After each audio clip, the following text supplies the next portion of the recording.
Hello, hai, Cikgu Ika.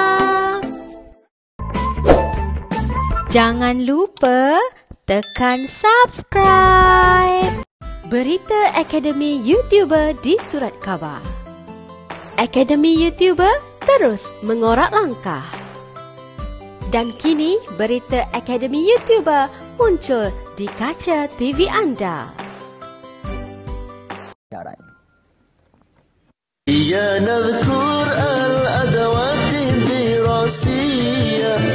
Guru Bahasa Arab Wan Hazaruddin Wan Hassan ada cara tersendiri dan unik apabila menjadikan pembelajaran lebih interaktif menerusi platform YouTube. Apabila PKP diperkenalkan, guru tercari-cari apakah cara yang terbaik ataupun kaedah yang terbaik untuk mereka menyampaikan ilmu kepada murid-murid mereka.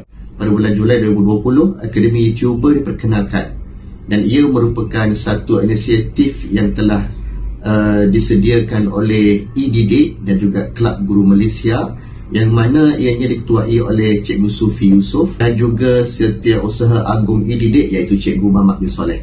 Istimewanya, apa yang kami buat sekarang ni ialah kami telah mengumpulkan hampir 1,000 orang guru mengikut subjek yang diajar, sama ada di sekolah rendah atau sekolah menengah, dan para guru, 1,000 orang guru ni telah mengembeling tenaga, bekerjasama, menghasilkan video pembelajaran yang menarik.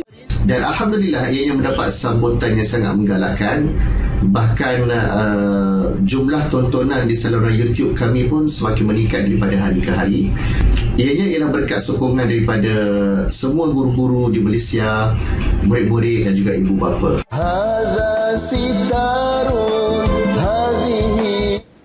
Paparan tersebut mengakhiri litas langsung dari Kompleks Islam Putrajaya. Kembali ke Angkasa Puri. Tahniah buat Muallim Hazar. Jadi, apa tunggu lagi? Layari www.academyyoutuber bagi mengikuti tuition online secara percuma.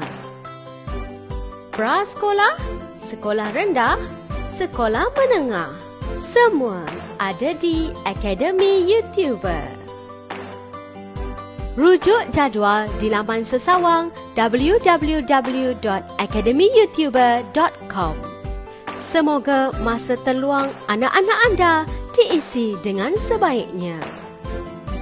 Tuition online percuma mestilah Akademi YouTuber.